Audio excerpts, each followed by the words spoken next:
अस्सलाम वालेकुम students of grade 8, welcome to online lecture. Students, आज के लेक्चर में हम लोग फर्स्ट टर्म का लास्ट चैप्टर पढ़ने जा रहे हैं, क्लेवर मिर्चू यानी चालाक मिर्चू। ये एक शॉर्ट स्टोरी, एक अफसाना है जिसमें जो स्टोरी का मेन कैरेक्टर है वो एक छोटा लड़का है जिसका नाम मिर्चू है। और ये एक पोस्ट फैमिली की स्टोरी है और इसमें जो चालाक मिर्चू है वो अपनी चालाकी की वजह से किस तरह से अपनी फैमिली को सेव करता है वो हम लोग इस पर पढ़ेंगे। तो चलें इसकी रीडिंग स्टार्ट करते हैं।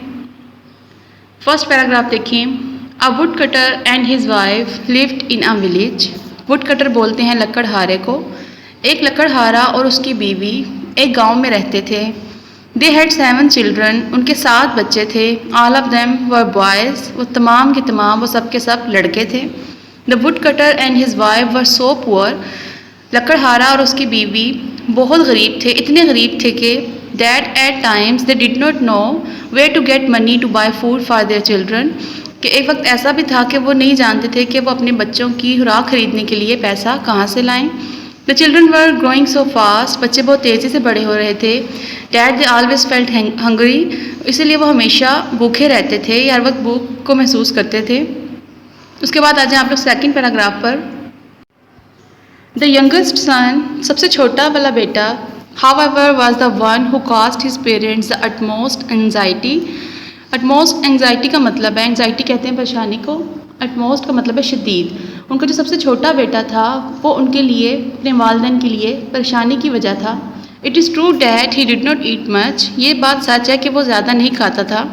But this was because he was so small. लेकिन उसकी मेन वजह क्या थी कि वो बहुत छोटा था। यानी परेशानी की वजह क्या थी माँ बाप के लिए कि वो साइज़ में बहुत छोटा था। कितना छोटा था? इन डीड, द हकीकत, व्हेन ही वॉज बॉर्न, जब वो पैदा हुआ, he was only the size of a paper. वो सिर्फ एक काली मिर्च के साइज़ जितना था। पेपर बोलते हैं काली मिर्च को, वो काली मिर्च जितना था। And that was why he was named Mirchu, और इसीलिए उसका नाम मिर्चू रखा गया। उसके बाद आ जाए आप लोग थर्ड पैराग्राफ पे।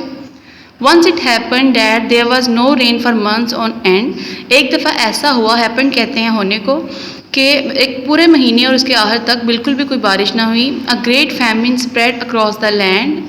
पूरी ज़मीन पर एक बहुत बड़ा कहत फैल गया। कहत बोलते हैं जब कभी भी भूख की वजह से लोग मरना शुरू हो जाते हैं, और उसकी कई रीज़न्स हो सकती हैं। इसमें आप लोगों को बताया हुआ है, जैसे रेन नहीं हुई, रेन नहीं होगी तो ड्राउट हो जाएगा। ठीक है, ड्राउट की वजह से जब फसलें नहीं उगेंगी तो लोग भूख से मरना शुरू हो जाएंगे। तो उन्होंने कहा कि एक दफ़ा ऐसा हुआ कि एक बहुत बड़ा जो है वो कहत फैल गया पूरी ज़मीन पे। And the would cutter soon had nothing to give to his family. और जल्द ही लकड़हारे के पास अपने खानदान को देने के लिए कुछ ना बचा। All the savings were gone. तमाम जमा पूंजी ख़त्म हो गई। And there was nothing left to eat. और खाने के लिए कुछ भी ना बचा। We can no longer feed our children. अब हम मज़ीद अपने बच्चों को नहीं खिला सकते। The would cutter told his wife one night as they sat beside the empty hearth.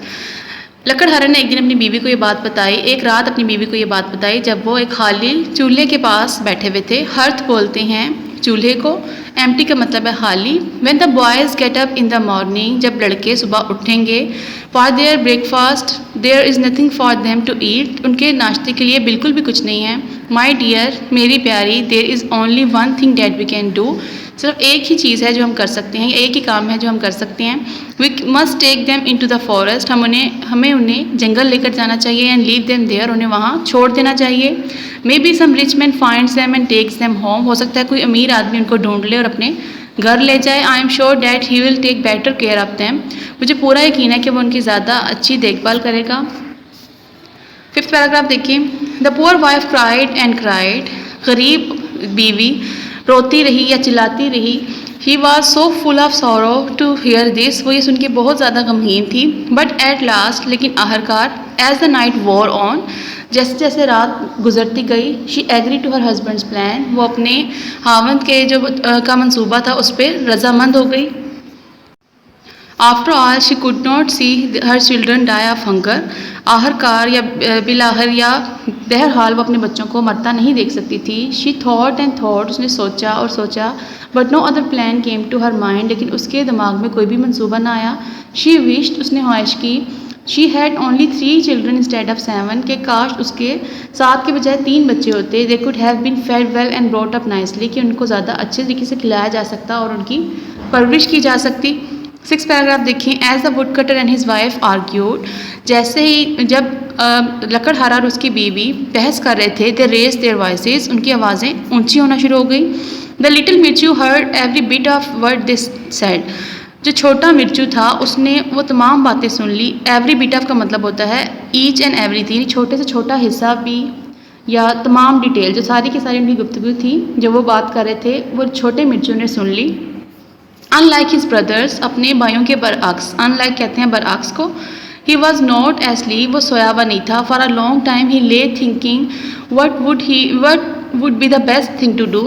काफ़ी देर तक वो ये सोचता रहा, वो लेटा और ये सोचता रहा कि क्या बेहतरीन चीज़ है जो उसे करनी चाहिए। As soon as it was twilight, जैसे ही ट्वाइलाइट बोलते हैं जब सुबह के टाइम, सहरी के बाद का जो टाइम है, थोड़ी थोड़ी रोशनी होना स्टार्ट हो रही होती है फजर के टाइम, उसको ट्वाइलाइट बोला जाता है।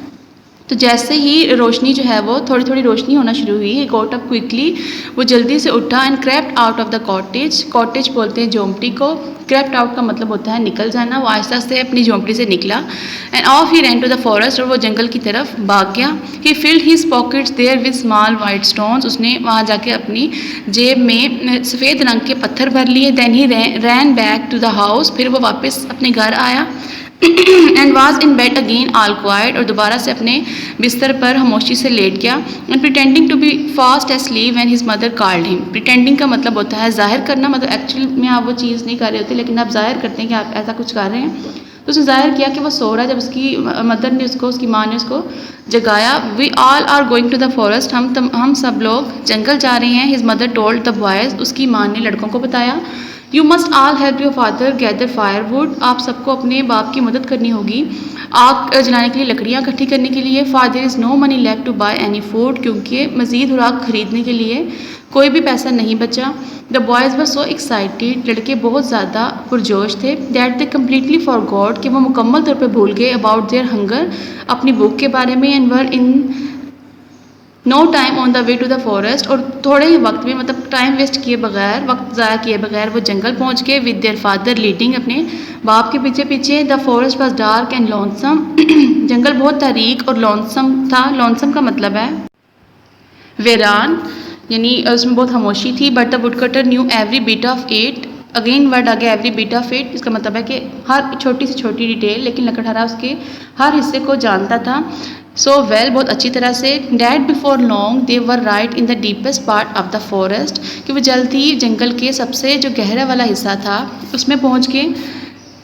8-1 देखें 8 paragraph. I will cut down the small trees, मैं छोटे दरख्त काटूंगा। सेट द वुड कटर, लकड़हारे ने कहा। And you boys must collect all the branches, और तुम लड़कों को जो है वो तमाम शाहों को जमा करना होगा। And tie them into small bundles, और उनको छोटे छोटे जो है वो गठरियों की सूरत में बांधना होगा। It's going to be hard work, और ये बहुत सख्त काम होने जा रहा है। With that he cut the trees with his axe and set his 7 sons to work, ये कहते हुए उसने जो है वो दरख्त को काटा और अपनी कुल्हाड़ी से दरख्त को काटा और अपने सातों के सातों बेटों को काम पर लगा दिया। While the boys were gathering as many sticks as they could, the woodcutter nodded to his wife and the two of them just sneaked away. जब लड़के जो हैं वो लकड़ियाँ इकट्ठी कर रहे थे, द वुड कटर नोडिड का मतलब होता है सर के इशारे से जो है वो सर ऊपर नीचे करके इशारा करना, रजामंदी ज़ाहिर करने के लिए, या सर का कोई भी इशारा जो हरकत करके जो है वो दिया जाता है उसे नोडिड बोलते हैं। तो उसने अपनी बीवी को सर के इशारे से जो है वो कहा। And the two of them were sneaked away, sneaked away का मतलब होता है खामोशी से निकल जाना, और वो दोनों खामोशी से वहाँ से चले गए। The boys felt a kind of शडर बोलते हैं खौफ को, लड़कों को जो है वो बहुत ज़्यादा खौफ महसूस हुआ। They began to shout and call for their father, उन्होंने ऊंचा ऊंचा चिल्लाना शुरू कर दिया और अपने बाप को बुलाना शुरू किया। Thinking that he might be playing some kind of trick with them, ये सोचते हुए कि शायद उनका बाप उनके साथ कोई गेम खेल रहा है। When however he did not appear for quite some time, they really felt frightened and began to cry bitterly. Frightened का मतलब भी खौफज़दा होता है और cry bitterly का मतलब होता है ज़ारो कतार रोना। When however he did not appear for quite some time, जब काफ़ी लंबी देर तक, काफ़ी लंबे अरसे तक उनको जो है वो उनका बाप उन्हें नज़र ना आया, उन्हें वाकई बहुत ज़्यादा खौफ महसूस हुआ और उन्होंने ज़ारो कतार रोना शुरू कर दिया। Then the clever मिर्चू said, तब चालाक मिर्चू ने कहा, डोंट वरी बॉयज़, लड़कों तुम लोग परेशान मत हो। I know the way home, मुझे घर का रास्ता आता है। All we have to do is to follow the trail of the white stones, हमें सिर्फ और सिर्फ ये करना है कि जो सफ़ेद पत्थर हैं उनके रास्तों को, उसके रास्तों पर चलना है। Father isn't going to come, बाप जो है वो अब नहीं आएगा। Mirchu's brother however doubted what he said, doubted का मतलब होता है शक करना। मिर्चू की जो भाई थी इन्होंने जो है वो उसकी बात पर शक किया। At this he repeated what their father had said the night before and told them how he had field his pocket with stones and dropped them one by one on the वे। इस बात पर जब उनके भाइयों ने उस पर शक किया तो उसने वो सारी बात जो उसके बाप ने पिछली रात को की थी वो उनको बताया। उनको ये भी बताया कि किस तरह से उसने अपनी जेब को जो है वो पत्थरों से भरा और रास्ते में आते हुए एक एक पत्थर को वो गिराता हुआ आया। So Mirchu's led his brothers through the deep forest, इस तरह से मिर्चू जो है वो अपने भाइयों को गहरे जंगल से लेकर गया। Along the winding paths, winding का पाथ्स का मतलब होता है बल खाते हुए रास्तों से। Until they reach the cottage, यहाँ तक कि वो झोंपड़ी में पहुँच गए। Perhaps we are not going to be welcome, शायद हमें जो है वो अच्छी तरह से खुशामदीद नहीं किया जाएगा। मिर्चू सेड सॉफ्टली, मिर्चू ने आहिस्ता से कहा let's wait outside the cottage, चलो झोंपड़ी के बाहर इंतजार करते हैं फॉर अ व्हाइल, थोड़े अरसे के लिए, थोड़े वक्त के लिए। And see if we can hear what mother and father are talking about, और देखते हैं कि हमारे माँ बाप किस बारे में बात कर रहे हैं। 12th पैराग्राफ देखिए। When the wood cutter and his wife arrived, जब लकड़हारा और उसकी बीवी घर पहुँचे। Early that day they had found 10 silver coins waiting for them, जब लकड़हारा और उसकी बीवी सुबह जल्दी घर पहुँचे तो उन्हें जो है वो 10 चांदी के सिक्के मिले जो उनका इंतजार कर रहे थे। This was in payment of the debt that they had long forgotten about, ये उस कर्ज की जो है वो रकम थी। डेट कहते हैं, ये जो DEPT है इसमें बी जो है वो साइलेंट करके आपने पढ़ा है। डेट बोलते हैं कर्ज को, ठीक है। पेमेंट कहते हैं रकम को या वसूली को। तो ये वो रकम की वसूली थी जो बहुत देर तक, वो कर्ज की रकम की वसूली थी जो वो काफ़ी लंबे अरसे तक भूल चुके हुए थे। At the site of so much money the wood cutters wife wept with Joy, और इतनी ज़्यादा रकम देखकर लकड़हारे की बीवी खुशी से रोना शुरू हो गई। बट व्हेन शी रिमेंबर, लेकिन जब उसे याद आया, she would never see her boys again, कि वो दोबारा अपने लड़कों को नहीं देख सकती। ऑल हर जॉय वैनिश, उसका तमाम की तमाम खुशी जो थी वो ज़ाया हो गई, ख़त्म हो गई। वैनिश का मतलब होता है ख़त्म होना या गायब होना। एंड शी बिगैन टू सोब, और वो सोग में चलेगी, सदमे में चलेगी। या आप सोग का कर सकते हैं कि रोना शुरू कर देना, सदमे से रोना शुरू कर देना। तो उसने जो है वो रोना शुरू कर दिया। What use was that money to her now, अब उस रकम का उसको क्या फ़ायदा था। शी थॉट, उसने सोचा। My sons, my poor little sons, मेरे बेटों, मेरे बेचारे छोटे लड़कों। शी एक्सक्लेम्ड सॉरोफुली, उसने जो है वो बहुत गमगीन लहजे में कहा। What would I not give to him have you safely back home, मैं तुम लोगों को बाहिफाजत घर लाने के लिए क्या कर सकती हूँ, क्या नहीं दे सकती। परहैप्स, शायद, by now they might have been eaten by wolves, और शायद अब तक उन्हें किसी भेड़िए ने खा लिया होगा। This was all Mirchu wanted to hear, और यही वो सब बातें थी जो मिर्चू सुनना चाह रहा था। He push the door open, उसने दरवाजे को धकेला और खोल दिया। And ran to his mother, और अपनी माँ की तरफ लपका या माँ की तरफ दौड़ा। His brothers followed him too, उसके भाइयों ने भी उसके पीछे पीछे आए। डोंट क्राई मदर, वालदा या आप अम्मी की तरह से भी ट्रांसलेशन कर सकते हैं कि अम्मी आप ना रोएं, या वालदा आप चिल्लाएं मत या रोएं मत। वी आर ऑल हेयर, हम लोग तमाम यहाँ पर मौजूद हैं। ऑल सेफ एंड साउंड, हम सब के सब जो हैं वो ठीक हैं, बाहिफाजत पहुँच गए हैं। What joy and happiness there was in the woodcutter's cottage that night, क्या ही खुशी और जो है मुसर्रत थी उस रात जो लकड़हारे की झोंपड़ी में। And what a feast they all had as they sat around the table, और क्या ही खूबसूरत दावत उन लोगों ने जो है वो फीस्ट बोलते हैं दावत को, ज़ियाफ़त को।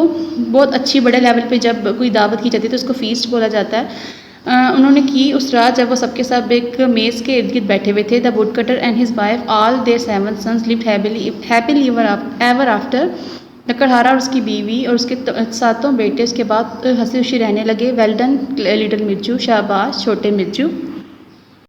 स्टूडेंट्स, अब इसके बाद आप लोगों के पास है ग्लोसरी में वर्ड्स मीनिंग। आप लोगों ने इसको याद करना है, ठीक है, कंप्लीट मीनिंग के साथ। उन सब वर्ड्स के आप लोगों ने सेंटेंसेस बनाने हैं, प्लस आप लोगों के जो वर्ड बोल्ड किए हुए थे चैप्टर में, जैसे वैनिस्ड है, सोब है, ठीक है, डाउटेड, वाइंडिंग, वैनिस्ड, ये जितने भी वर्ड आ रहे हैं इनको आप लोगों ने सेंटेंसेस में यूज़ करना है, ठीक है। मोस्टली ये वर्ड सारे ग्लोसरी में ही हैं, 1 या 2 अगर कोई मिसिंग होगा तो आप लोग जो हैं वो उसमें से याद करेंगे, उसमें से सेंटेंसेस आप लोग उसके बनाएंगे, ठीक है।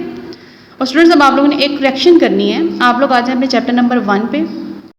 स्टूडेंट्स, आप लोगों ने चैप्टर नंबर 1 में क्वेश्चन नंबर 5 का आंसर थोड़ा सा चेंज करना है, ठीक है। और जिन बच्चों का अगर टीचर ने करेक्शन कर दिया कॉपीज़ के ऊपर ही तो वो उसको एज इट इज़ रहने देंगे, वो उसको चेंज नहीं करेंगे। जिन बच्चों का बिल्कुल टिक किया गया है वो लोग उसमें थोड़ा सा चेंज करेंगे, क्वेश्चन नंबर 5 देखिए, हाउ डिड द रसूल, आप लोग देखिए फर्स्ट पेज पे आप लोगों ने इसका पहले आंसर जो मार्क किया था वो था कि at the conquest of Mecca the रसूल सल्लल्लाहु अलैहि वसल्लम नॉट ओनली फॉरगिव हिम कौन है इसमें क्लियर नहीं था, ठीक है। तो आप लोगों ने हिम की जगह लिख देना है अबू सुफियान।